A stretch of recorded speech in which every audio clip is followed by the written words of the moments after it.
तो last episode में हमने देखा था कि एंजिन रूडो को क्लीनर्स के हेडक्वार्टर लेके जा रहा होता है ताकि वो रूडो को क्लीनर्स में शामिल कर सके। तो अब बढ़ते हैं एपिसोड 5 की ओर। वो लोग एक डंप एरिया को पार करते हैं और वो सब क्लीनर्स के हेडक्वार्टर्स पहुंच जाते हैं, जहां रिसेप्शन पर उन्हें एक सेमी नाम की लड़की मिलती है। और तभी रियो और जनका रूडो को अभी के लिए यहाँ से गुड बाय बोलकर चले जाते हैं। और तभी एंजिन कहता है कि सबसे पहले सैम्यू रूडो को चेक करेगी, लेकिन सैम्यू नोटिस करती है कि रूडो के सामने तो मक्खियां उड़ रही थी, जिन्हें सैम्यू अपनी चम्मच से ही मार देती है। और वो रूडो से कहती है कि एंजिन ने मुझे तुम्हारे बारे में सब बता दिया है कि तुम कहां से आए हो और तुम्हारे अंदर कितनी पावर है। एंजिन बताता है कि सैम्यू का वाइडल इंस्ट्रूमेंट उसका ये चश्मा है जो उसका विजन इनहेंस करता है, जिसकी वजह से वो किसी भी इंसान के अंदर झांक कर उसकी पर्सनैलिटी और उसकी पावर के बारे में बता सकती है। सैम्यू रूडो के अंदर देखती है, लेकिन उसे रूडो के अंदर बहुत ही ज्यादा डार्कनेस दिखाई देती है, जिसकी वजह से वो थोड़ी सी डर जाती है। पर वो एंजिन से कहती है कि इसकी बॉडी काफी स्ट्रॉन्ग है, तो हमें इसे ज्यादा ट्रेनिंग देने की जरूरत नहीं है और इसका वाइडल इंस्ट्रूमेंट भी काफी अच्छा है, लेकिन इसे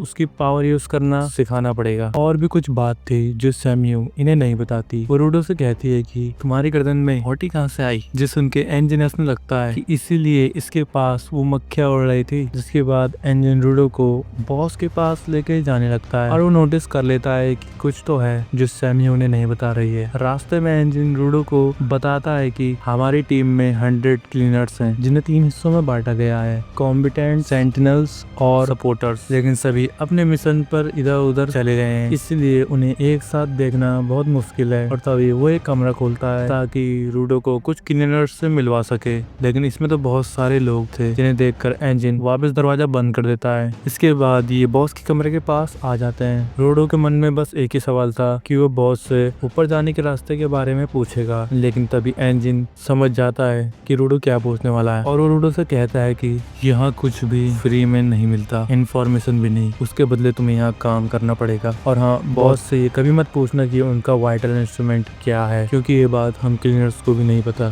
फिर भी हम बॉस के ऑर्डर्स मानते हैं, इसलिए नहीं कि हम उनसे डरते हैं, बल्कि इसलिए कि हमें उन पर भरोसा है। रूडो अब दरवाजा खोलता है, पर अंदर कोई नहीं था। तभी वहाँ पे सैम्यू आती है और वो कहती है कि बॉस तो किसी काम से बाहर गए हैं और कुछ दिनों बाद आएंगे। ये सुन रूडो गुस्सा हो जाता है, क्योंकि वो तो सिर्फ यहाँ बॉस से बात करने आया था और अब उसे कुछ और दिन इंतजार करना पड़ेगा। तभी रियो यहाँ पर आकर बोलती है कि तो हमारे साथ काम पर क्यों नहीं चलते, जब तक बॉस नहीं आ जाते तब तक रूडो ऑफिशियली क्लीनर्स भी नहीं बन सकता, पर वो मुझे काम करते हुए देख सकता है, उसे मजा आएगा और वो एक दूसरे को अच्छे से जान भी लेंगे। ये सुन के रूडो की बोलती बंद हो जाती है। उसके बाद सैम्यू इनका मिशन एक्सप्लेन करती है। वो इन्हें बता रही होती है कि पोल्यूटेड जोन के पास एक टाउन है जिसके बैरिकेड्स पर कुछ ट्रैश बीस्ट हमला कर रहे हैं और हमें उनको जाकर खत्म करना है। रूडो पूछता है कि ये पोल्यूटेड जोन क्या होता है। सैम्यू बताती है कि इस जगह को 3 हिस्सों में बांटा गया है, सेफ जोन जहाँ इंसान रहते हैं, पोल्यूटेड जोन जिसमें ट्रैश बीस्ट रहते हैं, और जिस जगह पर रूडो गिरा था उसे नो मैंस लैंड कहते हैं, जो सबसे खतरनाक है। और अब तक इन्हें 6 नो मैंस लैंड के बारे में पता है, क्योंकि ज्यादातर लोग उनमें जाते ही मर जाते हैं और इनमें बहुत बड़े ट्रैश बीस्ट होते हैं, उनके सामने गिवर्स भी कमजोर पड़ जाते हैं। तुम्हारी किस्मत अच्छी है कि तुम्हें एंजिन ने वहाँ से बचा लिया। और वो एंजिन से पूछती है कि वैसे तुम वहाँ पर क्या कर रहे थे। एंजिन कहता है कि मैं तो बस घूमने गया था। और अब सैम्यू रूडो को मास्क देती है और वो बताती है कि पोल्यूटेड जोन में हमेशा मास्क पहन कर रखना, वरना वो बहुत जल्द ही बीमार हो जाएगा। वहीं नो मैंस लैंड में तो वो बिना मास्क के 15 मिनट में ही मर जाएगा। इसके बाद वो रियो के साथ मिशन पर जाता है। रियो बोलती है कि ये काम बहुत ही आसान होने वाला है, इसलिए रूडो को सब ध्यान से देखना चाहिए। रूडो सोचता है कि जब वो स्पेयर पे था, मतलब जब वो अपने ऊपर वाले शहर में था, तब उसे लगा ही नहीं था कि यहाँ नीचे कोई भी रहता होगा और जिन लोगों को पिट में फेंका जाता है वो लोग मर जाते होंगे। लेकिन यहाँ तो पूरे शहर बसे हुए हैं, ऊपर रहने वाले किसी को भी इस बारे में पता भी नहीं होगा। लेकिन रूडो को यहाँ कचरा नहीं बल्कि खजाना दिख रहा था। उसका बस चले तो वो इन सबको ठीक करके बेच दे। रूडो रियो से पूछता है कि ये बाकी लोग कौन है। रियो बताती है कि ये क्लीनर्स हैं लेकिन ये सपोर्टर ब्रांच में आते हैं क्योंकि इनके पास हमारी तरह पावर्स नहीं है, लेकिन ये लोग काफी इंपॉर्टेंट हैं। तभी उनमें से एक आदमी रूडो से हाथ मिलाता है और रूडो भी उनसे हाथ मिलाता है, लेकिन वो रूडो का हाथ बहुत जोर से पिचका देता है। उस आदमी का नाम ग्रीस है। इसके हाथों की ग्रिप इतनी मजबूत है कि ये ट्रैश बीस्ट के आर्मर को आसानी से तोड़ सकता है। रूडो अब सोचता है कि उसे मिशन को ध्यान से देखना चाहिए और जितना हो सके सीखना चाहिए। तभी बैरिकेड्स की तरह बहुत सारे ट्रैश बीस्ट आ जाते हैं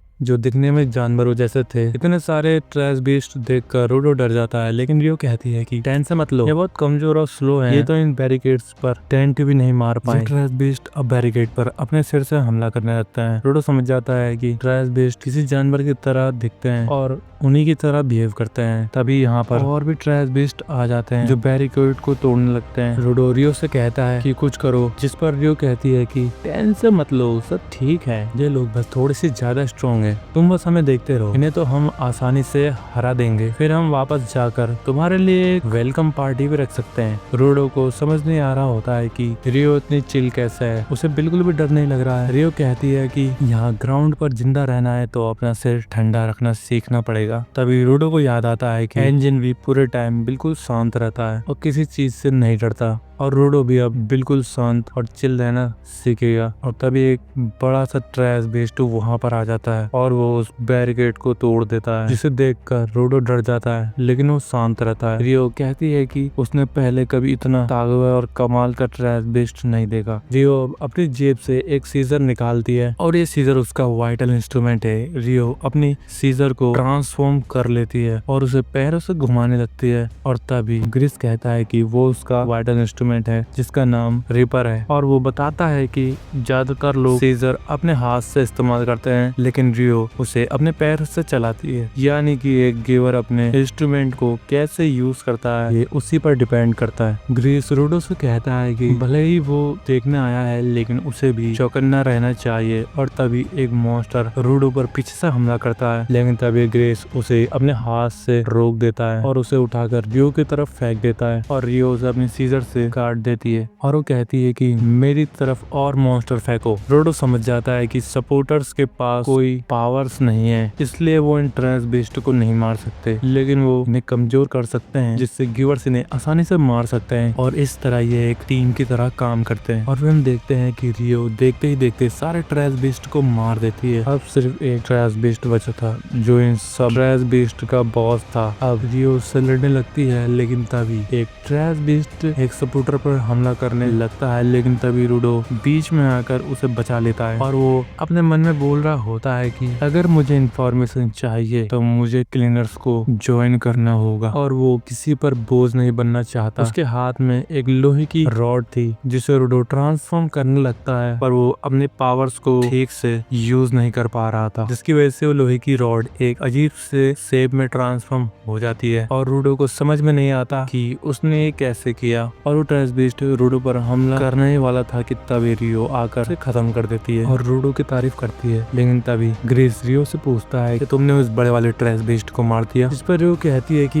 मैंने उसके 2 टुकड़े कर दिए थे और फिर भी वो नहीं मरा। ये बहुत अजीब बात है कि एक ट्रैश बीस्ट वाइटल इंस्ट्रूमेंट से भी नहीं मरा। अब रियो अपने मन में कहती है कि वो इस मॉन्स्टर के इतने टुकड़े कर देगी कि ये कुछ भी नहीं कर पाएगा, और तभी ग्रीस कहता है कि ये एक नई टाइप का ट्रैश बीस्ट है, और तभी ग्रीस कहता है कि हमें इसकी रिपोर्ट करनी चाहिए, और वो वहाँ से चले जाते हैं। तभी रूडो पूछता है कि मैं क्या करूँ, पर कोई कुछ नहीं बोलता, और रियो उस ट्रैश बीस्ट से लड़ने चले जाती है। रियो नोटिस करती है कि उस ट्रैश बीस्ट के सर के अंदर कुछ चमक रहा था, और रियो उसके सिर के सारे बाल काट देती है, जिसकी वजह से ट्रैश बीस्ट पागल हो जाता है और वो कहीं को भी अटैक करना चालू कर देता है, और तभी उसका एक अटैक आकर रूडो को लग जाता है, और रूडो अपने मन में कह रहा होता है कि क्या मैं रेक्टो के कातिल को खत्म कर सकता हूँ, क्या मैं उन कमीनों को सबक सिखा सकता हूँ, पर मैं तो अपनी ताकत का इस्तेमाल भी नहीं कर पाता, क्या मैं एक सिर्फ बोझ हूँ, आखिर मैं यहाँ पर कर क्या रहा हूँ। और तभी ग्रीस रूडो को पकड़कर यहाँ से दूर ले जाने लगता है, और तभी रियो उस ट्रैश बीस्ट को भी खत्म कर देती है। और तभी ग्रीस रियो से पूछता है कि क्या तुम ठीक हो, तुमने उसे मारा कैसे। तभी रियो कहती है कि जब मैंने उसके सिर पर वार किया तो ये मर गया, मेरे ख्याल से उसे इसी चीज से ताकत मिल रही थी, और वो चीज देखकर ग्रीस शॉक हो जाता है क्योंकि वो चीज एक वाइटल इंस्ट्रूमेंट थी। और फिर ग्रीस कहता है कि ये कैसे हो सकता है, एक वाइटल इंस्ट्रूमेंट, वो भी एक ट्रैश बीस्ट में। और तभी सीन शिफ्ट होता है और हमें उसी बंदे को दिखाया जाता है जिसने रूडो को किडनैप करने की कोशिश की थी। और वो कह रहा होता है कि मैं कहाँ हूँ, मैं कौन सी जगह पर हूँ। और फिर हम एक और बंदे को देखते हैं जो उस किडनैपर से पूछता है कि तुमने जिस स्पेराइट को किडनैप किया था वो अब कहाँ है। और इसी के साथ ये एपिसोड यहीं पर एंड हो जाता है। तो मिलते हैं एक नए एपिसोड में। Take care, bye bye.